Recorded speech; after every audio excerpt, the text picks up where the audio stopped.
know there are a million videos like this by other much better artists on YouTube, and I'm aware this is overdone, but I wanted to share some art tropes that I absolutely love and why I love them, since I feel like a lot of these don't get enough love. So please allow me to babble on for a bit about some of my favourite tropes. Also, fully expect me to keep bringing up Has Been Hotel, Hell of a Boss, and BoJack Horseman in this video, since they are my hyperfixations and I wish I could shut up about them, but I literally do not know how. Now, before I start, here is the usual disclaimer for these kinds of videos that these are my opinions, and if you don't like any of these tropes, that is completely fine.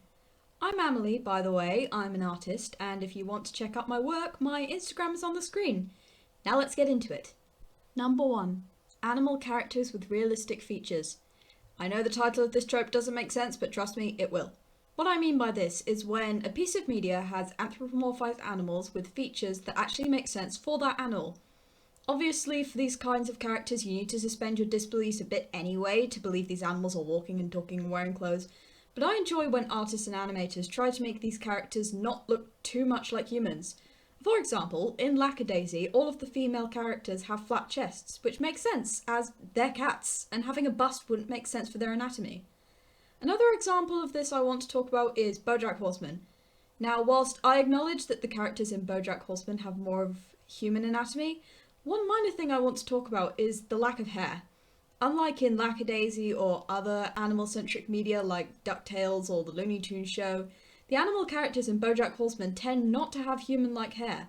Though there are a few examples of this, typically the animal characters will have their fur or animal hair styled in a way that looks like human hair. A good example of this is Joseph, Honey and Beatrice from the flashback episodes, who have their manes styled in ways that fit hairstyles of the era.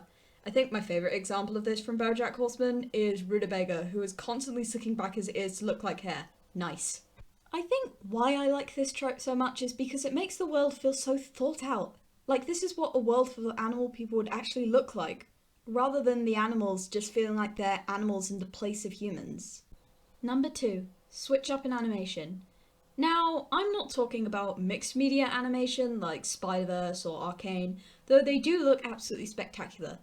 No, I'm talking about when a show or movie that typically sticks to just one style of animation switches to another for any other reason. Once again, I'm going to talk about BoJack Horseman. In a few episodes, BoJack Horseman's typical rigged animation switches to a loose form of hand-drawn animation to reflect the character's racing thoughts, and it's really incredible to see how expressive they can get with it. I also enjoy an animation when the colours are switched up from their usual colour palette. Has Been Hotel and Hell of a Boss are kind of infamous for this, and it's utterly gorgeous how different everything can look just by changing up the colours. Like, look at this! Look how beautiful this looks! I can't get over how amazing this looks! Number 3. Characters who look like both parents. Okay, I know this sounds incredibly pedantic, and it is, but hear me out. I love Has Been Hotel and Hell of a Boss with all of my heart, but I cannot get over how Charlie is just an exact copy of Lucifer with hardly any inherited traits from Lilith. Same with Blitz, who looks exactly like Cash and nothing like Tiller. This is why I really appreciate Octavia from Hell of a Boss, who has an equal amount of shared traits from Stella and Stolas, whilst not looking predominantly like either one. I also like when this is done with sibling characters like Bojack and Hollyhock from BoJack Horseman, who have a good amount of shared traits that make it obvious that they're related while still looking like different people. The same goes for Mr. Peanut Butter and his brother Captain, who look similar without looking identical. I think I like this trope purely because it's realistic. In real life, kids are a combination of both of their parents, and siblings don't look identical, and I always appreciate when cartoons try to replicate real life. Number 4. Characters who have multiple outfits. A staple of animation is characters wearing the same outfit in every episode, only rarely changing their outfits for their pajamas or swimsuit or something. This is of course done for practical reasons, as it makes the characters easy to draw over different episodes with different animators. But one thing I appreciate is when a cartoon character regularly changes their outfit from episode to episode. The pinnacle of this is Totally Spies, as aside from their trademark catsuits, the girls have different outfits in every episode, which is 182 by the way, as well as a movie, so that's some serious commitment. There's also examples of this in Has Been Hotel and Hell of a Boss with Velvet and Veronica, who have new outfits in every appearance, even in the same episode. I will also happily accept characters who wear mostly one outfit and then changing it for some specific reason, like every character in Hazbin Hotel.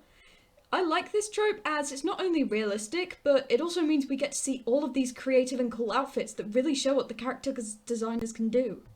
Number 5. Visual storytelling. Closing it off with a bit of a vague one, but I love when a character design has elements that tells the audience things about these characters.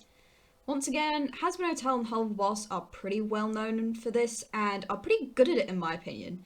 For example, Beelzebub, the sin of gluttony in Helluva Boss, has this stomach that just looks like a lava lamp had a stroke, and Vivzy Pop has said that they did this to show that her stomach is constantly burning calories, hence why she is always gluttonous. Another of the deadly sins, Mammon, the sin of greed, has a silhouette that resembles a Christmas tree, meant to represent the commercialization of Christmas. In Hazbin Hotel, a lot of characters have a heart motif, though I think my favourite use of this is with Angel Dust and Husk.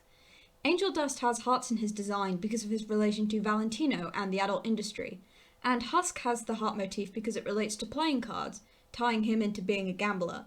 And with both of them having these hearts, it creates a connection between them, foreshadowing their eventual bond. I think I just like that the character designers put enough thought into these characters and their stories to reference that in the designs.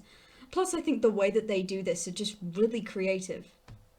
I knocked my microphone over in between lines, so if the audio sounds different, that's why I had to readjust it.